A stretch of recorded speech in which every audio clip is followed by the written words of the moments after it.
नमस्कार, मैं प्राध्यापक युवराज राजाराम मुळे, हिंदी विभाग श्री सिद्धेश्वर महाविद्यालय माजलगांव। छात्रों, मैं आज आपके सामने बीए, बीएससी, बीकॉम सामान्य हिंदी एसएल के अंतर्गत जो पाठ्यक्रम है, उस पाठ्यक्रम में से जो कहानियां पाठ्यक्रम में लगाई गई है, उसमें से पहली जो कहानी है स्त्री और पुरुष, जिसके लेखक प्रेमचंद है, इस कहानी की समीक्षा और उसकी कथा वस्तु आज की तासिका में मैं आपके साथ चर्चा करने वाला हूं। पिछले कई व्याख्यानों में हमने प्रयोजनमूलक हिंदी के अंतर्गत हो या अन्य विधाओं के अंतर्गत हो जानकारी ली है, कहानी विधा की जानकारी भी इसके पहले ली है, परंतु आज जो मैं आपके साथ चर्चा कर रहा हूं प्रेमचंद की कहानी और इस पाठ्यक्रम की पहली कहानी, जिसका नाम है स्त्री और पुरुष। शुरू में 2 मिनट में हम प्रेमचंद का जीवन परिचय आपके सामने मैं प्रस्तुत करना चाहता हूं। प्रेमचंद का जन्म उत्तर प्रदेश के लमही गांव में 1880 में हुआ है। हिंदी के एक ख्यातिकीर्त साहित्यकार, प्रसिद्ध साहित्यकार, जैसे कि हम मानते हैं कि प्रेमचंद हिंदी साहित्य की नींव है। हिंदी साहित्य को विकसित करने में बहुत बड़ा योगदान प्रेमचंद जी का रहा है। उनका पूरा नाम है धनपत राय अजब राय श्रीवास्तव, परंतु वे प्रेमचंद इस उपनाम से साहित्य लेखन करते थे। इसके पीछे भी जो घटना हुई है, मतलब अंग्रेज सरकार के काल में उन्होंने पहले वे उर्दू में लिखते थे और उर्दू में साहित्य लेखन करते थे, परंतु सोचे वतन इस नामक का जो उनका कहानी संग्रह है, जो उर्दू भाषा में लिखित है, वह अंग्रेज सरकार द्वारा जब्त कर लिया गया, क्योंकि कुछ भड़काऊ लेखन अंग्रेज सरकार के विरोध में इस कहानी संग्रह में उन्होंने किया था। इस कारण सोचे वतन जब्त कर लेने की वजह से प्रेमचंद इस नाम से वे हिंदी में लिखने लगे। उन्होंने करीबन हिंदी में 11 उपन्यास लिखे हैं, जिसमें गोदान नाम का उपन्यास प्रसिद्ध उपन्यास प्रेमचंद का माना जाता है और साहित्य क्षेत्र में बहुत चर्चा आज भी गोदान पर होती रहती है। कर्मभूमि है, जन्मभूमि है, रंगभूमि है, मंगलसूत्र है, निर्मला है, गबन है, सेवा सदन है, जैसे कई उपन्यास उन्होंने लिखे हैं और कहा जाता है कि 250 से लेकर 300 कहानियां भी प्रेमचंद जी ने लिखी हुई है। ऐसे बहुत बड़े साहित्यकार, कुछ नाटक भी और निबंध संग्रह भी प्रेमचंद जी ने लिखे हैं।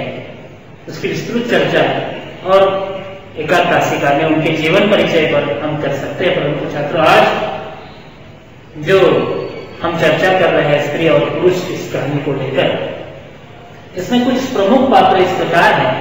पहला पात्र है विपिन बाबू, जो एक कॉलेज का नवयुवक है।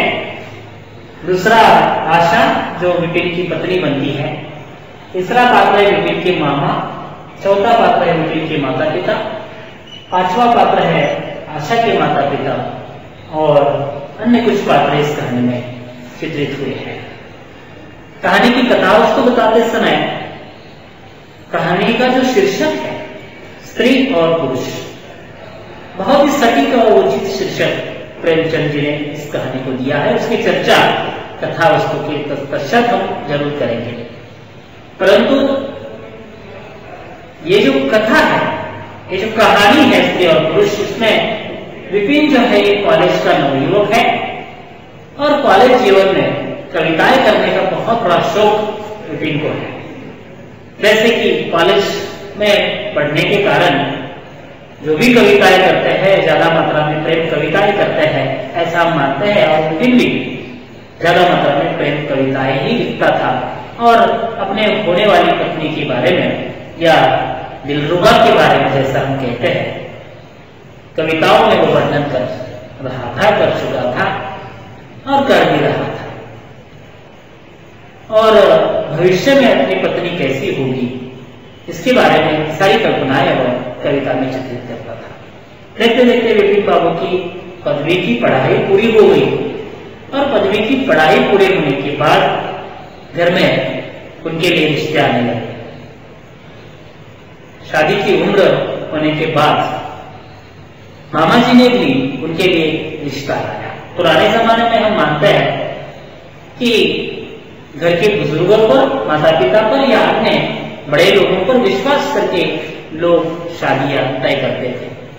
पत्नी न देखने के बलबूते पर भी कई नवयुवक लड़कियों के साथ बिना चेहरा देखे हुए शादी कर लेते थे। लेकिन आज जमाना बदल है। आज की वास्तविकता और मानसिकता में बहुत बड़ा अंतर आ गया है, ऐसा हम देख सकते हैं। तो विपिन के लिए रिश्ते आने लगे और उनके मामा जी ने एक रिश्ता विपिन के लिए ढूंढ लिया और बताया कि विपिन मैंने जो लड़की देखी है बहुत सुशील और शालीन और सुंदर है, बहुत ही खूबसूरत है। आप अगर उसके साथ शादी करेंगे तो जिंदगी भर खुश रहोगे। और विपिन भी अपने बड़ों का आदेश मानने वाला नवयुवक, पुराने जमाने का नवयुवक है। मतलब हम ऐसा नहीं कहते कि आज के नवयुवक बड़ों की बातें मानते नहीं, परंतु पुराने जमाने में ये ज्यादा होता था, इसलिए हम इसकी चर्चा कर रहे हैं। तो मामा जी पर विश्वास करके विपिन शादी के लिए तैयार हो जाता है। इतना ही नहीं बच्चों, तो विपिन अपनी पत्नी का चेहरा भी नहीं देखता शादी होने तक और शादी के लिए हाँ कर देता है। देखते देखते शादी का दिन नजदीक आ जाता है और एक दिन शादी भी हो जाती है। इस कहानी की विशेषता यही पर है कि विपिन ने शादी होने तक अपनी पत्नी का चेहरा नहीं देखा है। इसलिए अब विपिन के मन में वो उत्साह है, वो उत्तेजना है कि मैं कब अपनी पत्नी का चेहरा देखूं। क्योंकि कॉलेज जीवन में जो कविताएं उनके माध्यम से अपनी पत्नी की जो कल्पनाएं उन्होंने की थी, साक्षात वे सारी कल्पनाएं उतर गई है क्या, खरी हो गई है कि इसकी तुलना भी वो करना चाहता है। परंतु पुराने जमाने में ये सारे रस्म रिवाज पूरे हो जाने के पश्चात ही हम लोग पत्नी का चेहरा देखते थे और घूंघट पहनाकर पत्नियां शादी में आती थी। उस वक्त तक यही हुआ है। शादी हो गई, शादी हो चुकी। अब विपिन की पत्नी आशा जी को डोली में बिठाकर विपिन के घर में ले जा रहा है, या लोग जो कहार लोग हैं, जो डोली उठाने वाले लोग हैं, वह आशा को डोली में बिठाकर विपिन के घर तक पहुंचा रहे हैं। अब भी विपिन ने अपनी पत्नी का चेहरा नहीं देखा है। कुछ अंतर काट लेते हैं और रास्ते में प्यास लग गई है कहारों को, डोली उठाने वालों को, इसलिए पानी पीने के बहाने या पानी पीने के कारण वह डोली उठाने वाले लोग जो कहार हैं वे रास्ते में डोली रोक देते हैं। और विपिन के मन में अब विचार आता है कि क्यों न मैं पत्नी का चेहरा आप देखूं। आसपास कोई नहीं है, सिर्फ डोली में अपनी पत्नी बैठी है। जैसे कहावत है, देख के चौका, देख के मौका मारा चौका। उस प्रकार विपिन मौका देखता है और अपनी पत्नी का चेहरा देखने का धीरज करता है, ढाढ़स करता है और डोली के पास जाता है और डोली के इर्द गिर्द जो घूंघट लगाया है वो घूंघट हटा लेता है और अपनी पत्नी का चेहरा देखता है। जैसे ही विपिन पत्नी का चेहरा देखता है, विपिन के सारे सपने चकनाचूर हो गए हैं, मानो ऐसी अवस्था विपिन की हो जाती है। क्यों? क्योंकि विपिन ने जो कल्पनाएं अपने मन में पत्नी के बारे में की थी, वह सारी कल्पनाएं यानी खूबसूरती को लेकर, वह सारी कल्पनाएं यहां उस कल्पनाओं पर पानी फेर चुका है। इसलिए विपिन का मन नहीं करता कि दोबारा अपनी पत्नी का चेहरा देखूं, क्योंकि उतनी खूबसूरत जैसी उन्होंने सोची थी वैसी खूबसूरत उनकी पत्नी नहीं है। न तो चेहरा देखने के लिए खूबसूरत है, न बाल देखने के लिए खूबसूरत है, न नाक, न गाल, न होठ, कुछ भी चेहरे के जो भी अवयव है वो सारे बदसूरत है। ऐसी कल्पना विपिन की बन गई है। इसलिए न विपिन सोचता है कि अब दोबारा अपनी पत्नी का मुंह देखो। फिर दोबारा प्रहार लोग आते हैं, उनकी पत्नी की डोली उठाते हैं और जैसे तैसे विपिन के घर तक वो डोली पहुंच जाती है। आशा जी अब धीरे धीरे उनके घर में रह जाती है। कई दिन निकल जाते हैं, परंतु विपिन की जो मानसिकता बन गई है वो मानसिकता अब तक बदल नहीं चुकी है। शादी होकर महीना गुजर जाता है, 2 महीने गुजर जाते हैं, 3 महीने गुजर जाते हैं, परंतु विपिन अब आशा जो उनकी पत्नी है उनसे बात नहीं करता। कुछ दिनों के बाद वह अपने मामा जी को लंबा चौड़ा खत लिखता है और खत में पत्नी के बारे में जो भी विचार थे या कैसी पत्नी मेरे गले में आपने बांध दी, इसके बारे में सारी वेदनाएं या सारा जो दुख है वो लंबा खर्रा खत लिखकर अपने मामा जी को भेज देता है। इतना ही नहीं, आशा के माता पिता को भी इसके बारे में जानकारी देता है। परंतु पुराने जमाने की ये कहानी है, प्रेमचंद के काल में लिखी हुई प्रेमचंद ने ये कहानी है। उस वक्त समाज में जो रीति रिवाज थे, परंपराएं थी, वो बहुत ही समाज के लिए विघातक नहीं थी बल्कि उपायकारक थी। इसलिए इस कहानी में वो परंपराओं का भी जिक्र प्रेमचंद करते हैं। इसलिए तो प्रेमचंद का लेखन यथार्थ को आदर्शवादी माना जाता है। उसमें यथार्थ भी है और आदर्श भी है। अब यहां पर कई दिन विपिन बाबू अपनी पत्नी से बात नहीं करते, लेकिन पत्नी यहां पर बिल्कुल नाराज नहीं होती। वह हर दिन श्रृंगार करती है, सजती है, गजती है, परंतु पति न तो उसके साथ बात करने के लिए तैयार है।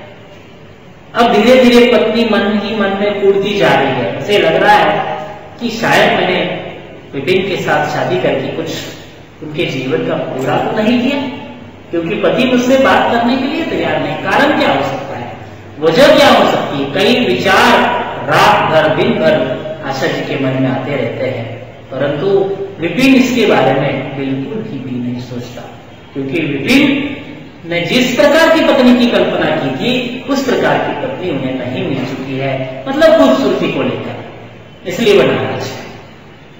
एक दिन ऐसा घर में प्रसंग हुआ है कि विपिन खाना खाने के लिए बैठे और उनकी पत्नी खाना उन्हें बांट रही है। विपिन नीचे देखकर खाना खा रहा है, न तो पत्नी की ओर देख रहा है।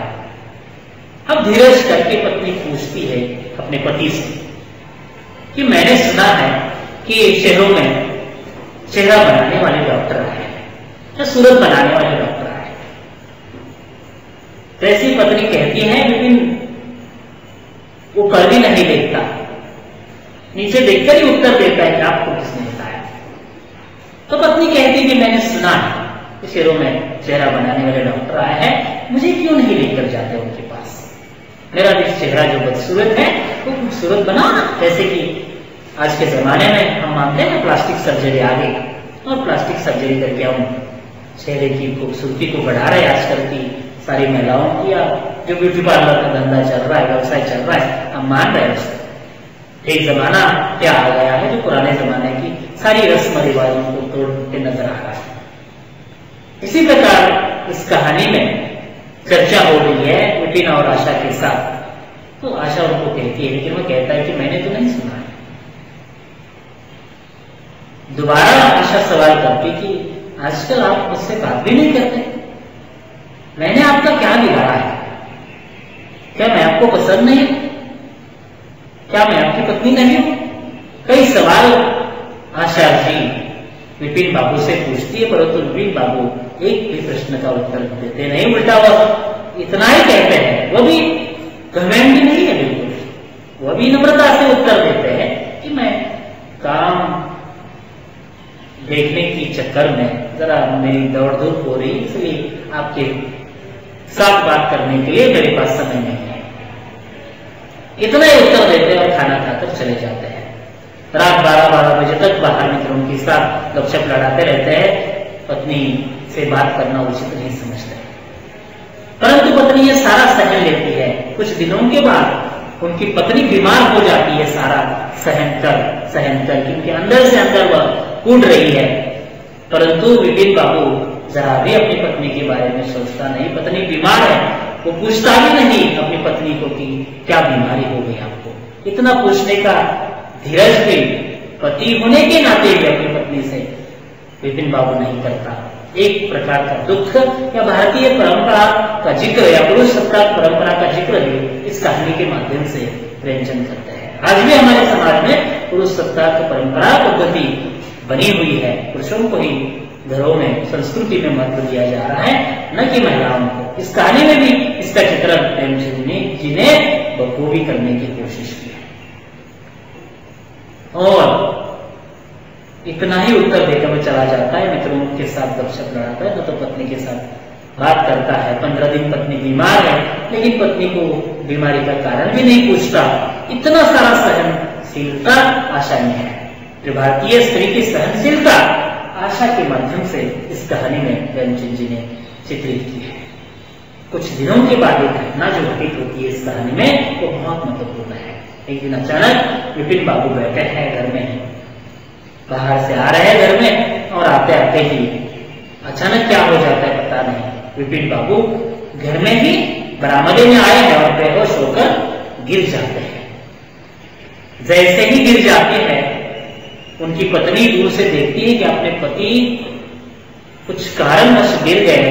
वो दौड़कर आती है और पति को संभालने की कोशिश करते हैं, लेकिन कुछ क्षणों में ही वो बेहोश हो जाते हैं और उनका पूरा दाया अंग जो है वह लूला पड़ जाता है, उन्हें फालिज हो जाती है।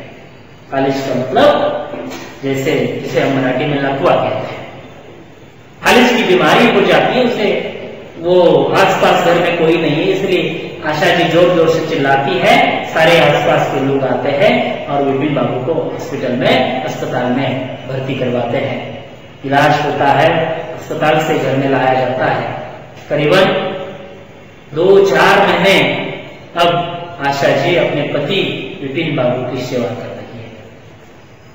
न तो विपिन बाबू ठीक ढंग से बोल पा रहा है, क्योंकि फालिज होने के कारण उनका आधा अंग ही, शरीर ही लूला पड़ गया है। चेहरा हो, पूरा बदन हो, हाथ हो, पाए हो, सारा दाहिनी ओर से वो फालिज होने के कारण कुछ भी काम का न रहा।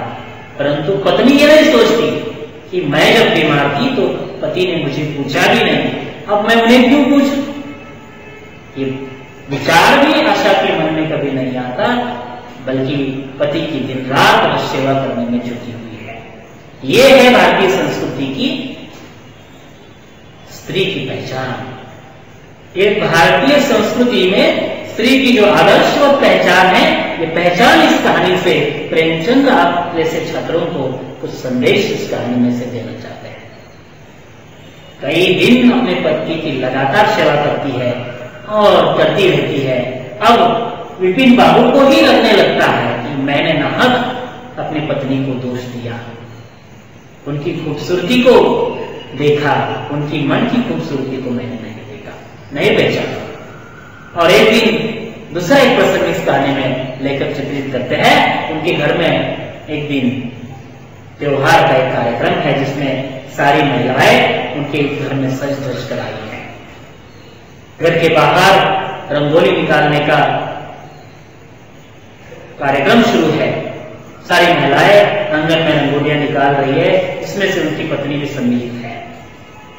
और होता यह है कि उनके मित्र भी उस कार्यक्रम में विपिन बाबू को मिलने के लिए आए हैं, और सारे मित्र, उनका कमरा जो है दूसरे मंजिले पर है, और जहां पर विपिन बाबू बैठे हैं वहां पर चारपाई लगाए हुए हैं। वहां पर एक खिड़की भी है, जहां से झांक कर नीचे विपिन बाबू देख सकते हैं।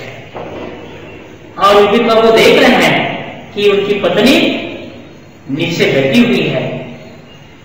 सारे जो उनके मित्र हैं नीचे देखते हैं और चर्चा करते हैं कि देखिए आज कैसा पंगट जमा हुआ है, परियों का मेला लगा हुआ है।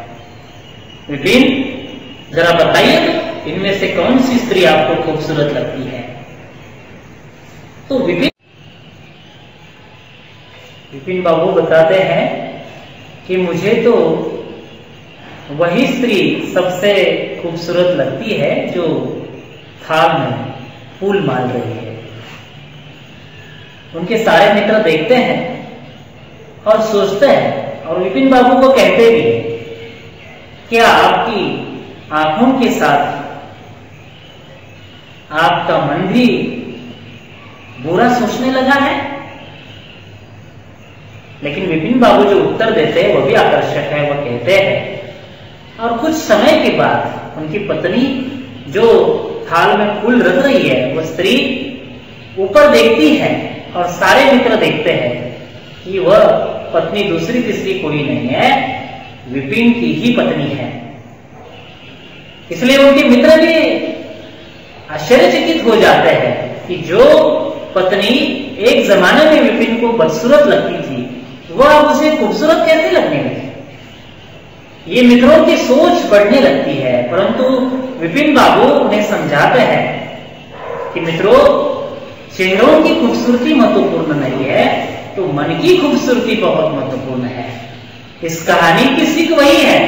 स्त्री और पुरुष कहानी में प्रेमचंद यही बताना चाहते हैं कि आजकल हम शादी ब्याह जुड़ते समय या जोड़ते समय चेहरों की खूबसूरती को सबसे ज्यादा महत्व देते हैं, मन की खूबसूरती को कोई भी महत्व नहीं देता। और ये कहानी में यही बात प्रेमचंद ने उठाई है और भारतीय संस्कृति में स्त्री का आदर्श रूप इस कहानी से प्रस्तुत किया है। और पति का भी दृष्टिकोण बदलने में इस कहानी में पति को मजबूर किया है। और सबसे बड़ी बात यह है कि भारतीय पुरुष सत्तात्मक परंपरा में जो आजकल हमारी परंपरा चलती है कि चेहरों की खूबसूरती को मोल या महत्व न देते हुए मन की सुंदरता को, मन की खूबसूरती को जब तक हम महत्व नहीं देते, तब तक हम परिवार में या परिवार को जोड़ने का काम ठीक ढंग से नहीं कर सकते, या स्त्री और पुरुषों का अंतर भी हम कम नहीं कर सकते। मुझे लगता है कि इस कहानी की कथा वस्तु छात्रों में आपके साथ आज चर्चा कर चुका हूं। कल की तासिका में इस कहानी पर विस्तृत चर्चा, समीक्षात्मक चर्चा हम करेंगे। आप इस कहानी के कथानक को समझ गए होंगे। कल थोड़ा सा इस कथा पर सोच कर आइए, कुछ सवाल कल की तासिका में हम जरूर करेंगे, जिससे मैं भी आपके उत्तरों की अपेक्षा रखता हूं। अब थोड़ी सी समीक्षात्मक चर्चा, कहानी के शीर्षक पर चर्चा, स्त्री और पुरुष ये शीर्षक कितना उचित है, कितना अनुचित है, और कहानी के कई पात्रों की चर्चा करके हम कहानी की समीक्षात्मक चर्चा कल की तासिका में जरूर करेंगे। तब तक हम आज की तासिका में यही रुकते हैं। धन्यवाद।